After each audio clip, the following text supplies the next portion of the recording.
আজ থেকেই সারা দেশে শুরু হচ্ছে এসএসসি পরীক্ষা। এবার 18,57,344 জন শিক্ষার্থী অংশ নিচ্ছেন। প্রশ্ন ফাঁস ও নকল প্রতিরোধে কঠোর নজরদারি করা হচ্ছে বলে জানিয়েছে শিক্ষা মন্ত্রণালয়। যানজট এড়াতে সকাল 8টায় কেন্দ্রে প্রবেশ করতে পারবেন পরীক্ষার্থীরা। আরো জানাতে চট্টগ্রাম থেকে যুক্ত হচ্ছেন সহকর্মী অনুপম শীল। অনুপম, আমাদেরকে একটু জানাবেন যে আজ থেকে এসএসসি পরীক্ষা শুরু হয়েছে, কেন্দ্রগুলোর অবস্থান কেমন রয়েছেন, একটু বিস্তারিত জানাবেন। আমি এখন চট্টগ্রামের ডাক্তার খাস্তগীর বালিকা উচ্চ বিদ্যালয় কেন্দ্রে আছি এবং ইতিমধ্যে এখানে শিক্ষার্থীরা আসতে শুরু করেছে।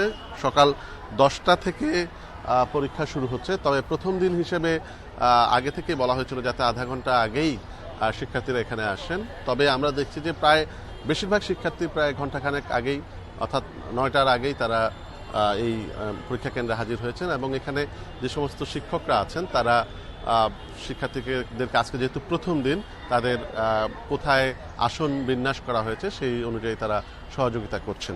চট্টগ্রাম শিক্ষা বোর্ডের অধীনে এবার মোট এরকম 218টি কেন্দ্রে প্রায় 1,30,724 জন শিক্ষার্থী তারা এই এবারে এসএসসি পরীক্ষা অংশগ্রহণ করছে।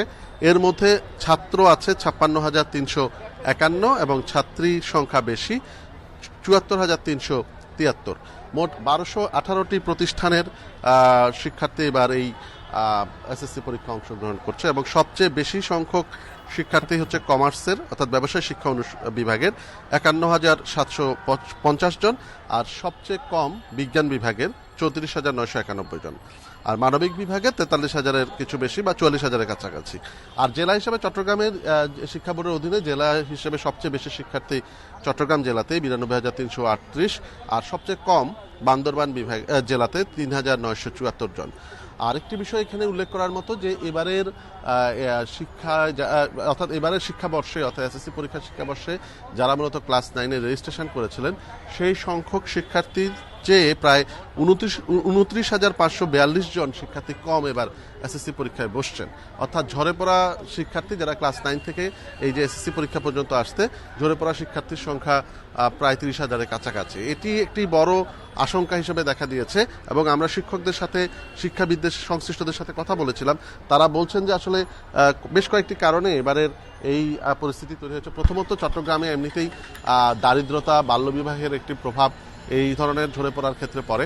আর এছাড়াও গত 2 বছরে যে নানামুখী আন্দোলন বা নানামুখী যে রাজনৈতিক কারণে শিক্ষার্থীদের ক্লাসে আসার সংখ্যা কিছুটা কম ছিল এবং সেই প্রেক্ষাপটে তারা ধারণা করছেন যে টেস্ট পরীক্ষায় আসলে বেশিরভাগ শিক্ষার্থী পাশ করতে পারেননি এবং তারাই আসলে ঝরে পড়ার তালিকায় চলে গেছেন। তো এই প্রেক্ষাপটে আমরা দেখছি যে বাইরে উৎকণ্ঠিত অভিভাবকরা আছেন। প্রথমবারের মতো তারা তার সন্তানেরা এই ধরনের একটি বড় পরীক্ষায় অংশগ্রহণ করতে যাচ্ছে, যদিও জেএসসি পরীক্ষা ছিল এর আগে।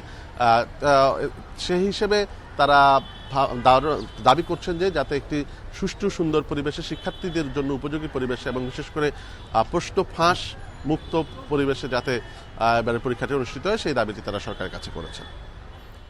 চট্টগ্রাম থেকে এসএসসি পরীক্ষার প্রস্তুতির খবর জানাচ্ছিলেন আমাদের সহকর্মী অনুপম শীল।